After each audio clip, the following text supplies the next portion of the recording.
Hey, so I just want to talk about Alice packs real quick. I really like Alice packs. I've got two of them, a medium and a large.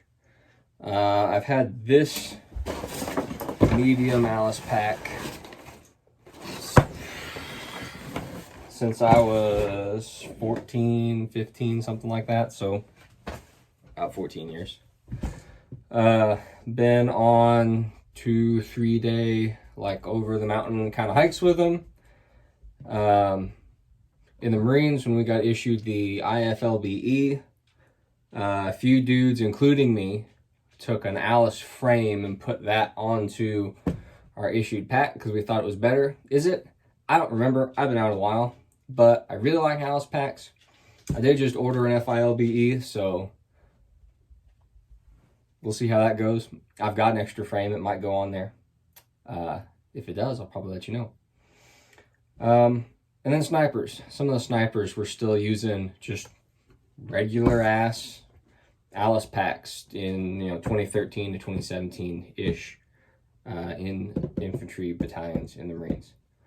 So the medium Alice pack. It's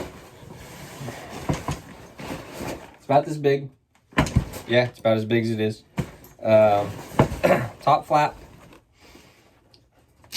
has a pocket. So this whole thing is a pocket, so you can stash your stuff in there. The top flap has like a rubberized coating, so I think that should be at least a little bit water resistant. It's got care instructions printed right here if you plan on taking care of your stuff. 3 pouches on the outside with these kind of different, only different because they're old, I guess. The way these made up. So it's just a tri-glide, but a metal one, metal tri-glide. And then 2 snaps. 2 snaps to keep the pouch shut. They're about the size of an Nalgene. I don't have one handy right now, but they're about the size of an Nalgene. You can fit a canteen in there.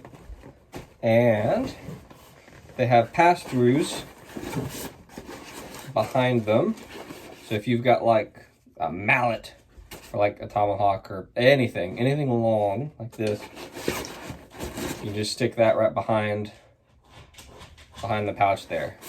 Maybe a K-bar. I'm sure I've done that before. I know I've done the hatchet before. Those 3 pouches. Now the way Alice era stuff works, this is pre-Molly stuff, so they use these Alice clips. Alice clips. And they use 2-inch webbing. So you will put the clip, let's see if I can find an open spot there. Put the clip on there, and then the pouches that made up to this have 2-inch webbing also.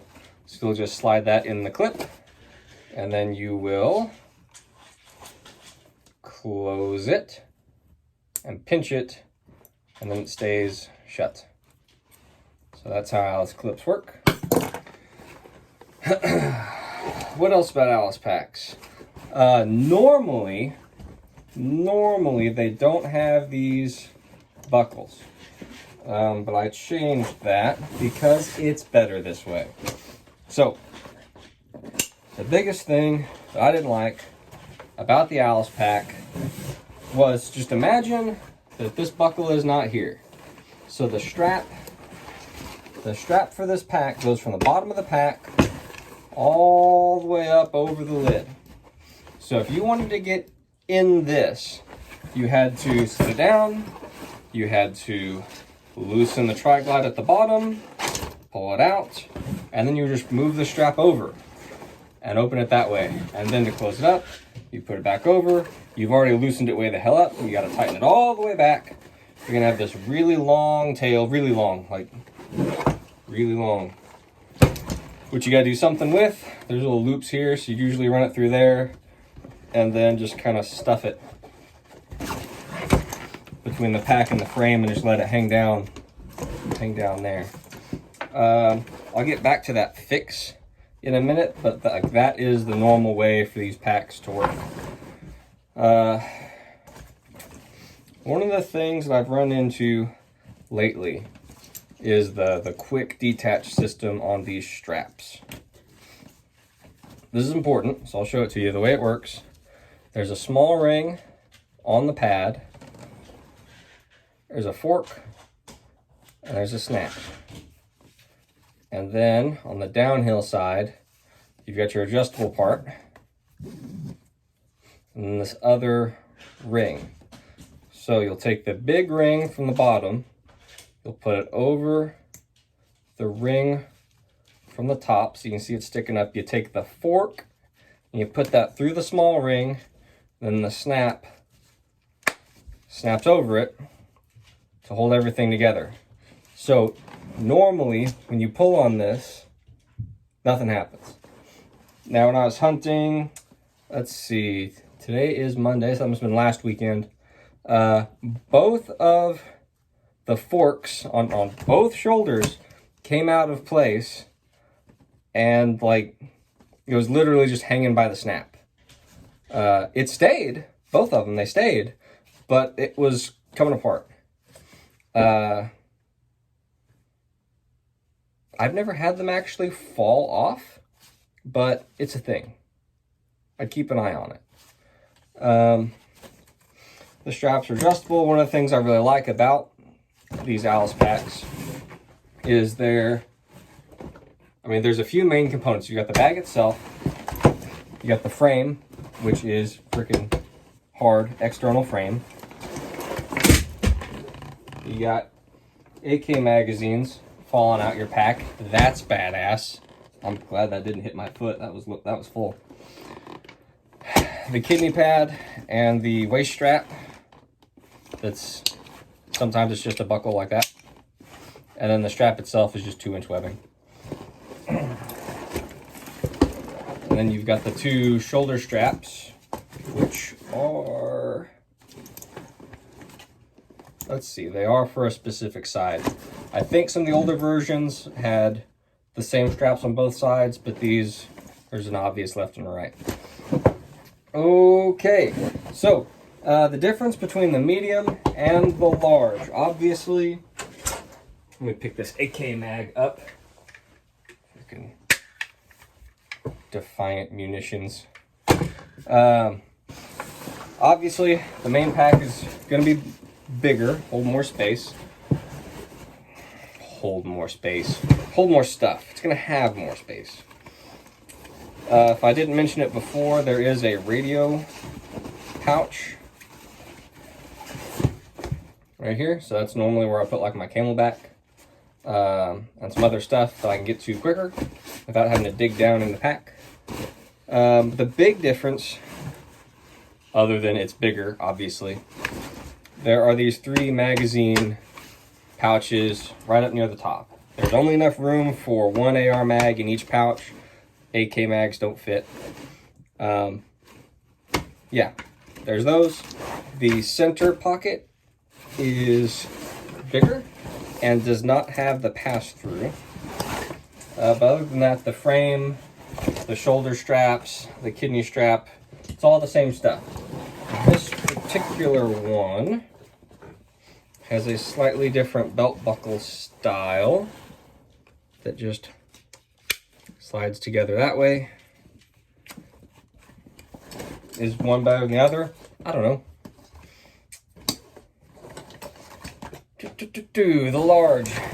Yeah, so there's that one. All right.